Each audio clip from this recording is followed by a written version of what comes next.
Hey guys, आज के इस वीडियो में बोटनी ब्रांचेज के कुछ महत्वपूर्ण क्वेश्चंस हैं जो कॉम्पिटिटिव एग्ज़ाम के पॉइंट ऑफ व्यू से काफ़ी महत्वपूर्ण है। तो चलिए वीडियो को स्टार्ट करते हैं और आज का पहला सवाल लेते हैं। आज का पहला सवाल है, विज्ञान का प्रयोग सर्वप्रथम किसने किया था? ठीक है, हमारे ऑप्शंस हैं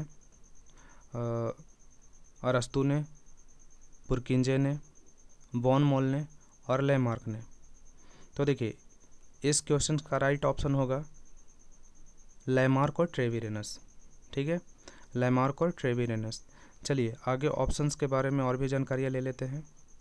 अरस्तु ये प्लूटो के शिष्य थे और सिकंदर के गुरु। वहीं अगर बात पुरकिंजे की जाए तो पुरकिंजे ने जीव द्रव यानी प्रोटोप्लाज्म की खोज की थी। वॉन मोल की बात करें तो इन्होंने प्रोटोप्लाज्म शब्द का प्रथम प्रयोग किया था। देखिए, कन्फ्यूजन में नहीं पड़ना है। पुरकिंजे ने जीव द्रव की खोज की थी और वॉन मोल ने इसका नामकरण किया था, प्रोटोप्लाज्म शब्द का सर्वप्रथम प्रयोग किया था। ठीक है, अगले क्वेश्चन की तरफ बढ़ते हैं। Question number 2। हमारा क्वेश्चन नंबर 2 कहता है, जीव विज्ञान का जो जनक है वो किसे कहा जाता है? हमारे ऑप्शंस हैं अरस्तु, डार्विन, लेमार्क और पुरकिंजे। तो इसका राइट आंसर है ऑप्शन नंबर ए, अरस्तु। ठीक है, अरस्तु को ही जीव विज्ञान के जनक के रूप में जाना जाता है। ठीक है, वहीं बात करते हैं ये चार्ल्स डार्विन की। तो चार्ल्स डार्विन जो है, इन्होंने क्रम विकास और प्राकृतिक वर्णन का सिद्धांत प्रतिपादित दिया था। वहीं अगर लेमार्क की बात करें तो ये कशेरुकी और अकशेरुकी जंतुओं में अंतर यानी वर्टिब्रेट और इनवर्टिब्रेट जंतुओं में अंतर बतलाया था। ठीक है, चलिए क्वेश्चन नंबर 3 की तरफ बढ़ते हैं। हमारा क्वेश्चन नंबर 3 है, निम्न में कौन वनस्पति विज्ञान के जनक हैं? तो देखिए, वनस्पति विज्ञान के जनक किसे कहा जाता है? तो ऑप्शंस हैं अरस्तु, डार्विन, थियोफ्रेस्टस, लिनियस। तो हमारा राइट ऑप्शंस है option number C, Theophrastus. Theophrastus जो है वो वनस्पति विज्ञान के जनक है। देखिए, बायोलॉजी जो है उसको दो भाग में बांट दिया गया है, एक जूलॉजी और एक बोटनी। तो देखिए, बायोलॉजी का फादर जो है अरस्तु को जाना जाता है और वहीं जूलॉजी की भी बात करें तो वो भी अरस्तु साहब ही हैं। लेकिन अगर बोटनी के फादर की बात किया जाए तो वो थियोफ्रेस्टस हैं। कौन है? थियोफ्रेस्टस। चलिए, लिनियस कौन है? तो इन्हें आधुनिक वर्गीकरण मॉडर्न टैक्सोनॉमी का फादर कहा जाता है। चलिए अगला क्वेश्चन लेते हैं, क्वेश्चन नंबर 4। क्वेश्चन नंबर 4 है, चलिए क्वेश्चन नंबर 4 है, चिकित्सा शास्त्र के जनक किसे कहा जाता है? हमारे ऑप्शन है अरस्तु, थियोफ्रेस्टस, हिप्पोक्रेटस और लेमार्क। तो इसका जो राइट आंसर है वो आपका हिप्पोक्रेटस हो जाएगा, है ना। हिप्पोक्रेट्स हो जाएगा, है ना। चलिए क्वेश्चन नंबर 5 की तरफ बढ़ते हैं। हमारा अगला सवाल है, हिस्टोरिया प्लैंटेरम पुस्तक के लेखक कौन है? हमारे ऑप्शन हैं अरस्तु, थियोफ्रेस्टस, चार्ल्स डार्विन, हिप्पोक्रेटस। तो जो हिस्टोरिया प्लैंटेरम बुक है उसके लेखक थियोफ्रेस्टस हैं, जो कि बोटनी के फादर भी जाने जाते हैं। चलिए ठीक है, अगला सवाल की ओर बढ़ते हैं, है ना। प्रश्न संख्या 6। तो ये कहता है, चिकित्सा शास्त्र के विद्यार्थियों को किसकी शपथ दिलाई जाती है? ध्यान से सुनिएगा, चिकित्सा शास्त्र के विद्यार्थियों को किसकी शपथ दिलाई जाती है? तो हमारे ऑप्शन है अरस्तु की, थियोफ्रेस्टस की, चार्ल्स डार्विन की और हिप्पोक्रेट्स की। तो विद्यार्थियों को जो है वो हमारा ऑप्शन नंबर डी जो है राइट आंसर होगा, हिप्पोक्रेट्स की या हिप्पोक्रेटस की जो है शपथ दिलाई जाती है। ठीक है, चलिए क्वेश्चन नंबर 7 की तरफ बढ़ते हैं। हमारा क्वेश्चन नंबर 7 है, फाइकोलॉजी में किसका अध्ययन होता है? फाइकोलॉजी में किसका अध्ययन होता है? हमारे ऑप्शन है शैवाल, कवक, पारिस्थितिकी और विषाणु। तो फाइकोलॉजी में हमारे शैवालों का अध्ययन होता है। किसका अध्ययन होता है? शैवालों का अध्ययन होता है। ठीक है, अगले क्वेश्चन की तरफ बढ़ते हैं। हमारा अगला क्वेश्चन है क्वेश्चन नंबर 8, पर्यावरण का अध्ययन जीव विज्ञान की किस शाखा के अंतर्गत किया जाता है? पर्यावरण का अध्ययन जीव विज्ञान की किस शाखा के अंतर्गत किया जाता है? तो इसका राइट ऑप्शन होगा सी, पारिस्थितिकी के अंतर्गत। ठीक है, चलिए ऑप्शन 1 जो है कारिकी है। कारिकी का मतलब क्या होता है? इसमें पादप के जैव विकास, पाचन, परिवहन, भोजन निर्माण और पादप में किस प्रकार से रिप्रोडक्शन होता है उसके बारे में बतलाया जाता है कारिकी में। इसके फादर स्टीफन हेल्स को जाना जाता है। किसके फादर? कारिकी के। ठीक है, आगे और भी ऑप्शंस की बात करते हैं। अनुवंशिकी। अनुवंशिकी क्या है? तो ये जो अनुवंशिकी है इसमें अनुवंशिकता और वैराइटीज़, विभिन्नताओं के बारे में बात की जाती है। ठीक है, और वर्गीकरण जो है, वर्गीकरण में जीवों के वर्गीकरण की बात की जाती है। अगले ऑप्शंस की बात करें तो हमारा अगला ऑप्शंस है ऑप्शन नंबर 9, फूलों के संवर्धन का विज्ञान किसे कहते हैं? फूलों के संवर्धन का विज्ञान को क्या कहा जाता है? सॉरी, तो हमारे ऑप्शंस हैं फिनोलॉजी, फ्लोरिकल्चर, और सी नंबर में एग्रोनॉमी और डी नंबर में एंथोलॉजी। ठीक है, तो इसका राइट आंसर होगा फ्लोरिकल्चर। क्या होगा? फ्लोरिकल्चर। देखिए फिनोलॉजी जो है, हमारा जो फिनोलॉजी है उसको झूठा विज्ञान कहा जाता है।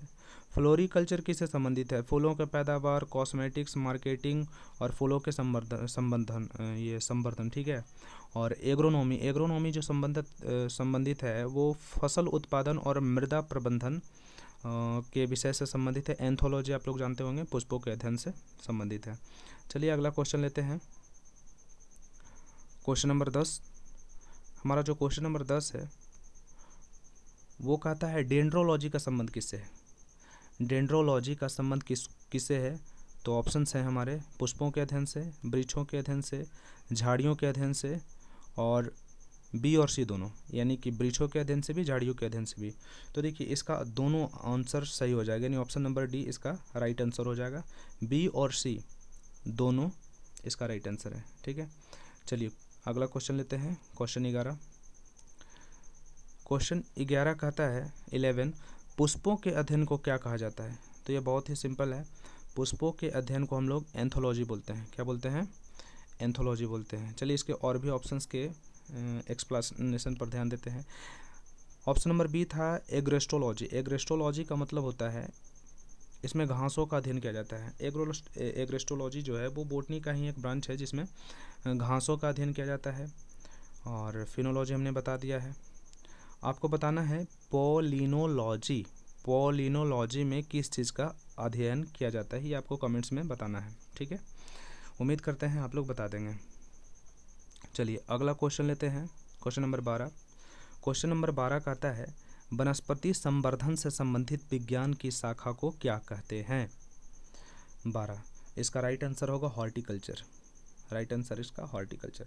देखिए फ्लोरिकल्चर हमने बता रखा है। एग्रीकल्चर मतलब कृषि होता है, इसका माने कृषि होता है। और ओलेरीकल्चर में सब्जियों के उत्पादन का अध्ययन किया जाता है। लेकिन जो हॉर्टिकल्चर है उसमें बागवानी पौधों का अध्ययन किया जाता है। पौधों को वैज्ञानिक तरीके से उत्पादन करना और उसकी देखरेख करना ही हमारा जो है हॉर्टिकल्चर कहलाता है। तो वनस्पति संवर्धन से संबंधित विज्ञान की शाखाओं को क्या कहते हैं हम लोग? तो हॉर्टिकल्चर कहते हैं। इसका डी ऑप्शन जो है राइट आंसर होगा। चलिए क्वेश्चन नंबर 13 की तरफ बढ़ते हैं हम लोग। क्वेश्चन नंबर 13 कहता है कि सिल्वीकल्चर किससे संबंधित है? सिल्वीकल्चर किससे संबंधित है? तो देखिए सिल्वीकल्चर जो है वो हमारा वन विकास से संबंधित है। किससे संबंधित है? वन विकास से संबंधित है। ऑप्शन नंबर बी इसका राइट आंसर होगा। चलिए अगले सवाल की तरफ बढ़ते हैं। 14 कहता है स्पर्मोलॉजी का संबंध किससे है? यानी कि स्पर्मोलॉजी में किसका अध्ययन किया जाता है? स्पर्मोलॉजी में किसका अध्ययन किया जाता है?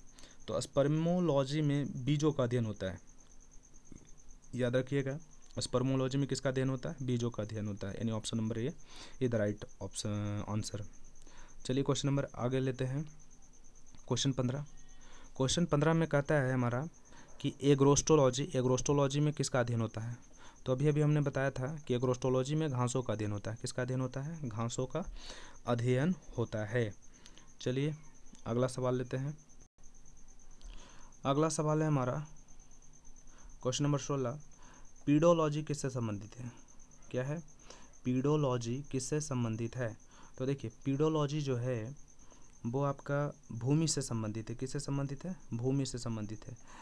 ठीक है, देखिए पादप रोग जो है इसका अध्ययन हम लोग एक अलग ब्रांच में करते हैं जिसको बोलते हैं फाइटोपैथोलॉजी। क्या बोलते हैं? फाइटोपैथोलॉजी। फाइटोपैथोलॉजी एक ब्रांच है जिसमें हम लोग पादप में होने वाले विभिन्न प्रकार के रोगों के बारे में पढ़ते हैं। ठीक है। चट्टानों के अध्ययन को यहाँ पर भी देख लेंगे। चट्टानों के अध्ययन को हम लोग पेट्रोलॉजी बोलते हैं। चट्टानों के अध्ययन को क्या बोलते हैं? पेट्रोलॉजी। ठीक है। सभी क्वेश्चंस बहुत ही इंपॉर्टेंट्स हैं। ठीक है, तो आई थिंक आप इसको याद रखिएगा। चलिए हम अगला क्वेश्चन लेते हैं। अगले क्वेश्चन की तरफ आते हैं। Question number 17। देखिए क्वेश्चन 17 कहता है आनुवंशिकता और विभिन्नता के बारे में जानकारी देने वाले वनस्पति विज्ञान की शाखाओं को क्या कहते हैं? तो इसका आंसर होगा ऑप्शन नंबर डी, आनुवंशिकी, जेनेटिक्स, है ना। आनुवंशिकी इसका राइट आंसर होगा ऑप्शन सी। ठीक है। सेरीकल्चर, देखिए सेरीकल्चर जो है रेशम के कीट के पालन से संबंधित है ना।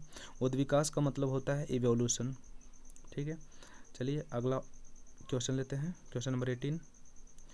क्वेश्चन नंबर 18 कहता है पौधों के नामकरण के विज्ञान को क्या कहते हैं? देखिएगा, पौधों के नामकरण के विज्ञान को क्या कहते हैं? तो ऑप्शन है हमारा वर्गीकरण, पहचान, नामकरण, वर्गीकी। तो इसका option number D is the right answer, यानी कि ऑप्शन डी राइट आंसर, वर्गीकी इसका सही उत्तर होगा। चलिए अगला क्वेश्चन लेते हैं। Question number 19। क्वेश्चन नंबर 19 कहता है कि फलों के अध्ययन को क्या कहा जाता है? तो देखिए दोस्त, फलों के अध्ययन को हम लोग पोमोलॉजी कहते हैं। क्या बोलते हैं? पोमोलॉजी कहते हैं। 19 का option number D is the right answer. ठीक है। पेडोलॉजी हमने बता रखा है, मृदा का अध्ययन किया जाता है। एंथोलॉजी में पुष्पों का अध्ययन होता है और स्पर्मोलॉजी में बीजों का अध्ययन होता है। क्या किसका अध्ययन होता है? बीजों का। चलिए अगले क्वेश्चन की तरफ हम बढ़ते हैं। हमारा अगला क्वेश्चन है क्वेश्चन नंबर 20। पराग कणों का अध्ययन क्या कहलाता है? पराग कणों का अध्ययन क्या कहलाता है? तो इसको option number be the right answer. ठीक है। पैलिनोलॉजी जो है पराग कणों का अध्ययन कहलाता है। देखिए पोमोलॉजी आपको बता चुके हैं, फलों के अध्ययन से संबंधित है। ऑप्शन नंबर सी जो है ये फाइकोलॉजी, ये शैवालों के अध्ययन से संबंधित है। और माइकोलॉजी जो है कवकों के अध्ययन से संबंधित है। चलिए अगले सवाल की तरफ बढ़ते हैं। हमारा अगला सवाल है क्वेश्चन नंबर 21। क्वेश्चन नंबर 21 कहता है साग सब्जी उत्पन्न करने वाले पौधों का अध्ययन क्या कहलाता है? ठीक है। तो उसको हम लोग ओलेरीकल्चर बोलते हैं। क्या कहते हैं? ओलेरीकल्चर। साग सब्जी उत्पन्न करने वाले पौधे के अध्ययन को क्या कहा जाता है? ओलेरीकल्चर कहा जाता है। ठीक है। क्या कहा जाता है? ओलेरीकल्चर, यानी कि ऑप्शन नंबर ए हमारा सही आंसर होगा। चलिए क्वेश्चन नंबर आगे बढ़ते हैं। क्वेश्चन नंबर 22 लेते हैं। तो हमारा क्वेश्चन नंबर 22 कहता है वार्षिक वलयों, है ना, वार्षिक वलयों का अध्ययन क्या कहलाता है? तो वार्षिक वलयों के अध्ययन को हम लोग डेंड्रोकोनोलॉजी कहते हैं। क्या बोलते हैं? डेंड्रोकोनोलॉजी, है ना, कोनोलॉजी, डेंड्रोकोनोलॉजी कहते हैं। चलिए आगे बढ़ते हैं और इसके एक ऑप्शन के बारे में जाते हैं। एग्रोनॉमी। एग्रोनॉमी जो है भूमि के प्रबंधन के अनुसार उसमें फसल उगाने की एक कला है। ठीक है। भूमि के प्रबंधन के अनुसार फसल उगाना ही एग्रोनॉमी कहलाता है। क्या कहलाता है? एग्रोनॉमी कहलाता है। चलिए अगले क्वेश्चन की तरफ बढ़ते हैं। हमारा अगला क्वेश्चन है क्वेश्चन नंबर 23। क्वेश्चन नंबर 23 कहता है पौधों के आंतरिक संरचना का अध्ययन क्या कहलाता है? आंतरिक संरचना का अध्ययन क्या कहलाता है? हमारा ऑप्शन है आकारिकी, वर्गीकी, शारीरिकी, औतुकी। तो इसका राइट आंसर हो जाएगा ऑप्शन सी। ठीक है। इस क्वेश्चन का राइट आंसर शारीरिक हो जाएगा, एनाटॉमी। ठीक है। इसमें शारीरिक संरचना के विषय में हम लोग पढ़ते हैं। ठीक है। आकारिकी क्या है? आकारिकी को हम लोग मॉर्फोलॉजी भी बोलते हैं। क्या बोलते हैं? मॉर्फोलॉजी। इसमें पादप आकार और उसके रचनाओं के बारे में विस्तृत जानकारी हमें मिलती है। चलिए औतुकी के बारे में बात करें तो औतुकी जो है वो जीवधारियों के सूक्ष्म ऊतकों का अध्ययन है। जीवधारियों के सूक्ष्म ऊतकों का अध्ययन को हम लोग क्या बोलते हैं? औतुकी बोलते हैं। चलिए आज के लास्ट क्वेश्चन की तरफ बढ़ते हैं। ठीक है। तो हमारा आज का लास्ट क्वेश्चन है, second last question, question number 24 बचा हुआ था। क्वेश्चन नंबर 24 जो है हमारा माइकोलॉजी। तो देखिए ये भी बहुत ही बेसिक सा और सिंपल सवाल है। माइकोलॉजी किससे संबंधित है या माइकोलॉजी में किसका अध्ययन किया जाता है? तो माइकोलॉजी में कवकों का अध्ययन होता है। माइकोलॉजी में कवकों का अध्ययन होता है। बहुत ही सिंपल है। और उसी के साथ जान लेते हैं कि बैक्टीरियोलॉजी हम लोग जीवाणु के अध्ययन को बोलते हैं और वायरोलॉजी विषाणु के अध्ययन को बोलते हैं। वायरस के अध्ययन को वायरोलॉजी और बैक्टीरिया के अध्ययन को बैक्टीरियोलॉजी बोलते हैं। तो आज का हमारा आखिरी सवाल देख लेते हैं। आज का आखिरी सवाल है एक्सोबायोलॉजी। एक्सोबायोलॉजी में किसका अध्ययन किया जाता है? तो देखिए दोस्त, एक्सोबायोलॉजी में हम लोग बाह्य ग्रहों एवं अंतरिक्ष में जीवन का अध्ययन करते हैं। ठीक है, यानी कि option number D is the right answer. हम लोग क्या करते हैं? एक्सोबायोलॉजी में किसका अध्ययन होता है? बाह्य ग्रहों एवं अंतरिक्ष में जीवन का अध्ययन होता है। तो आज के लिए कुछ यही इम्पोर्टेंट क्वेश्चंस थे। आई होप इन्हें आपने समझा होगा और इन्जॉय किया होगा। आगे और भी ऐसे ही इंफॉर्मेटिव वीडियोज हमारे चैनल पर आती रहेंगी। सो आप सभी से रिक्वेस्ट है, चैनल को लाइक शेयर एंड सब्सक्राइब करना ना भूलें। आप सभी का धन्यवाद।